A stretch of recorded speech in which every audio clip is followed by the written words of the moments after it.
राहु और केतु कोई solid planet नहीं है, इनका कोई भी सौर मंडल में अस्तित्व नहीं है, केवल छाया ग्रह हैं। लेकिन फिर भी क्यों ये हमारे जीवन को, हमारी किस्मत को, भाग्य के फ्लो को कंट्रोल करते हैं?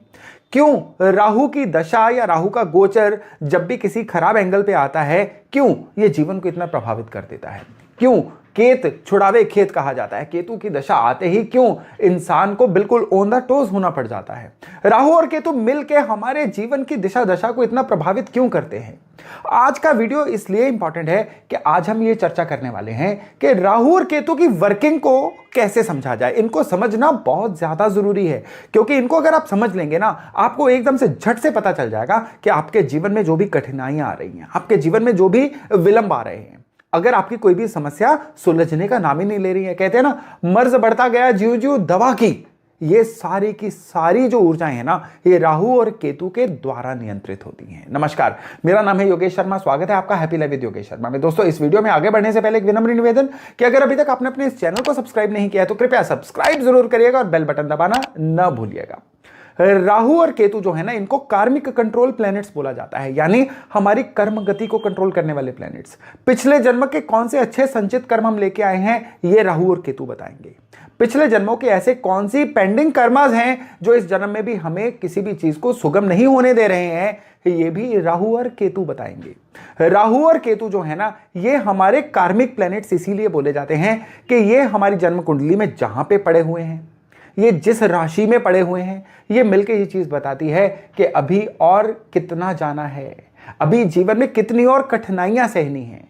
क्यों आपके द्वारा किया जाने वाला इतना पूजा पाठ या आपके द्वारा किए जाने वाली इतनी डोनेशंस भी आपके जीवन में सुगमता नहीं लेके आ पा रही हैं? तो सिर्फ राहु और केतु को जान लीजिए, आपको सारे का सारा जीवन का नक्शा समझ आ जाएगा, जीवन का पैटर्न समझ आ जाएगा।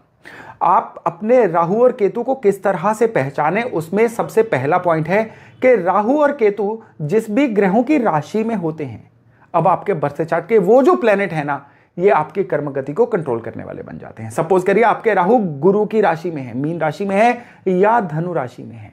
अब बर्थ चार्ट में जहां जहां गुरु रहेंगे ना, वहां वहां के एट्रीब्यूट्स आपके जीवन में बहुत ज्यादा मैटर करेंगे। सपोज करिए आपके राहु मीन राशि में है और गुरु आपकी जन्म कुंडली के 10वें घर में है, तो ये चीज पक्का बताएगी कि इनहेरिटेड काम जो है अब आपको कभी सूट नहीं करेगा।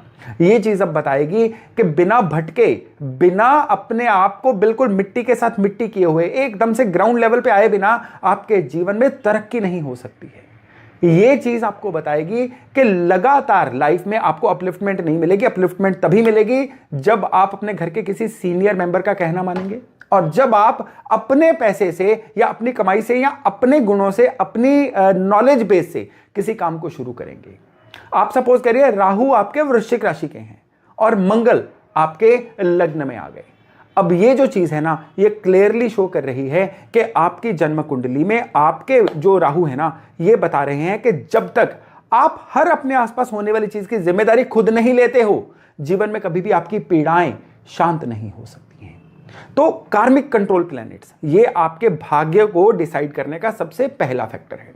अब दूसरे फैक्टर की बात करें तो राहु और केतु क्या शो करते हैं? ये शो करते हैं, राहु इसमें से जो है ना, देखिए राहु और केतु हम सभी को पता है एक ही ऊर्जा के दो एक्सिस हैं, एक दूसरे से 180 डिग्री पे होते हैं और ये हमारे ज़ोडिएक सिस्टम में इकट्ठे ही चलते हैं। 18 महीने तक एक राशि में रहते हैं, 1.5 साल तक, और उसके बाद अपना राशि परिवर्तन करते हैं। राहु जन्म कुंडली में है लेने के कारक। राहु जिनके हावी होते हैं ना, उनके जीवन में यह सोच बहुत ज्यादा बन सकती है कि सामने वाले से क्या ले लिया जाए, इससे कैसे मैं अपनी चीज ले लूं, उसकी चीज भी कैसे ले लूं, ये खराब राहु बताते हैं। यानी जिनके राहु बहुत खराब है ना, ये हमेशा झपटने में, छीनने में, लेने में यकीन रखते हैं। मैं ही मैं हर जगह पे इस चीज को एस्टेब्लिश करते हैं। आप अपने आसपास देखिए, कई ऐसे लोग आपको मिल जाएंगे जो हमेशा चीजों को झपटने में, लपकने के लिए तैयार रहते हैं। वो शादी ब्याह से लेके जीवन के बड़े पहलुओं तक हर चीज में अपना अधिकार जमाना या अपने आप को पहले रखना, थोड़े ज्यादा स्वार्थी हो जाना, ये चीज जिनको बहुत ज्यादा हो जाती है ना, ये समझ जाइएगा कि अब ये जो राहु है ना, ये इनके बहुत ज्यादा हावी हो रखे हैं और ये एक निशानी बन जाती है उनके जीवन में बहुत ज्यादा बड़ी ब्लॉकेजेस की। और ये जो चीज है ना, ये उनको सोसाइटी में तो अनपॉपुलर करती ही है, आने वाले समय में उनके लिए शारीरिक से लेके फाइनेंशियल तक बहुत सारी दिक्कतें क्रिएट कर देती है। और रही बात केतु की, केतु देने के कारक है। केतु बहुत बिना बात के लेट गो कर देते हैं। कई लोग आपने अपने ऐसे देखे होंगे जो अपना हक भी छोड़ देते हैं, जो कभी अपना हक मांगते भी नहीं है। उनको झिझक आती है, कोई भी चीज अपनी पेमेंट मांगते हुए झिझक आती है उन लोगों को। ये केतु के खराब होने की निशानी है।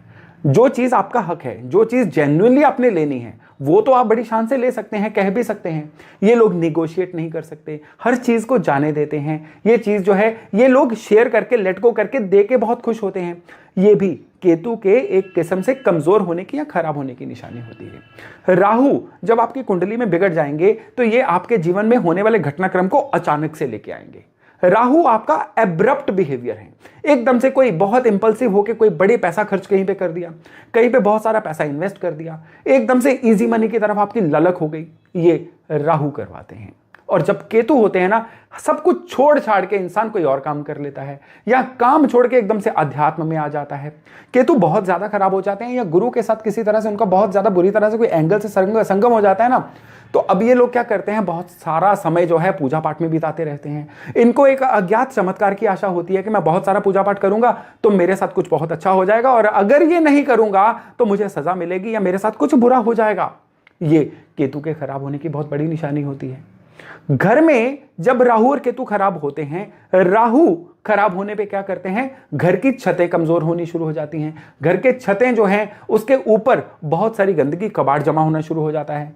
राहु खराब होने पे आपके घर के अंदर कलेश का वातावरण होता है। आपके घर के वास्तु में जब राहु खराब होंगे ना, तो सबसे पहले घर के अंदर आपसी समन्वय की कमी होगी। दूसरे, उस घर की जो स्त्रियां हैं वो आपस में कलह करेंगी या बीमार रहना शुरू कर देंगी। राहु के खराब होने पे क्या होता है, उस घर के अंदर जाते ही ना आपको एक अजीब सा सीलन का या घुटन का वातावरण महसूस होगा। राहु सबसे ज्यादा उन घरों के खराब होते हैं जिनके घर जो है वो मॉडर्न सिस्टम के अनुसार उनकी चार दीवारी जो है बराबर नहीं होती है। ये किस एंगल से चार दीवारी खराब है, ये उस राहु के खराब होने का एक सबसे बड़ा पॉइंट बन जाते हैं। केतु जिस भी घर के खराब होते हैं ना, उनके फर्श में दरारें होती हैं, उनके घरों में पानी की लीकेज सीपेज बहुत ज्यादा रहती है, दीवारों में दरारें आनी शुरू हो जाती हैं, या केतु के खराब होने पे दरवाजे जो हैं वो जमीन के साथ लग के खुलते हैं, या दरवाजों की चिटकनियां, कुंडियां जो होती हैं ये भी खराब रहनी शुरू हो जाती हैं। केतु खराब होने का घर में सबसे बड़ा क्या निशानी क्या हो जाती है कि केतु के खराब होने पे ना घर के जो हेड ऑफ द फैमिली है ना, वो अपनी जिम्मेदारी नहीं समझते हैं, अपने प्लेजर में या अपनी ही किसी धुन में चलते रहते हैं, और जो भी उनके घर में जिम्मेदारियां होती हैं ना वो उसको इग्नोर करते रहते हैं। ये केतु के खराब होने की बहुत बड़ी निशानी होती है। यानी कि जिस भी घर के हेड ऑफ द फैमिली जो है वो अपनी जिम्मेदारियों से भागें, उस घर के केतु को सही करवाना जरूरी होता है, नहीं तो ये चीज जो है बिना बर्थ चार्ट देखे भी आप बता सकते हैं कि बढ़ती ही चली जाएगी।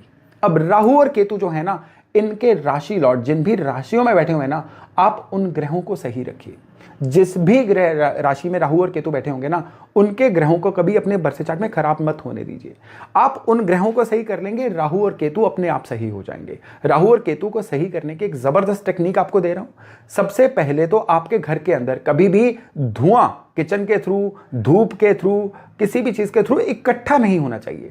घर में जब भी धुआं हो, प्रॉपर चिमनीज या वेंटिलेशन के थ्रू वो सर्कुलेट होता रहे, इससे राहु खराब नहीं होते हैं। राहु दूसरे तरीके से कैसे खराब नहीं होते हैं, जब आप अपने स्वभाव में निर्मलता लाके रखते हैं। एकदम से तेज रिएक्शन दे देना जो है ये आपके राहु को खराब करता है, उस जगह के राहु को भी खराब करता है जिस जगह पे आप रह रहे हैं। और केतु को खराब होने से बचाने के लिए लेट गो तो बढ़ाइए, किसी भी चीज को बिल्कुल चबाते मत रहिए, लेकिन जहां पे आपका हक है उस चीज को बड़े डिग्निफाइड तरीके से पेश भी करिए, मांगिए भी। किसी भी चीज को मांगने से झिझकना ये भी आपके केतु को खराब करता है। केतु जब खराब होता है ना, पुत्र संतान पे भी कष्ट आता है, या खराब केतु वालों के पुत्र संतान होती भी नहीं है। इसलिए राहु और केतु के जो एट्रीब्यूट्स है ना, ये आपके जीवन में आपके कर्मास को और आपकी किस्मत को बहुत ज्यादा प्रभावित करते हैं। आपकी जन्म कुंडली में राहु और केतु कहां है, इसको देख के इसको बैलेंस करना, इसकी डोनेशंस करना या इसको व्यवस्थित रखना बहुत ज्यादा जरूरी है। मैं आशा करता हूं कि आप राहु और केतु की इस जानकारी से लाभ लेके अपने बर्थ चार्ट को भी बैलेंस करेंगे और आने वाले जीवन को भी संवारेंगे। तो आज का वीडियो था यहीं तक, बहुत जल्द मिलते हैं नए टॉपिक नए विषय के साथ। तब तक अपना खूब ध्यान रखिएगा। नमस्ते।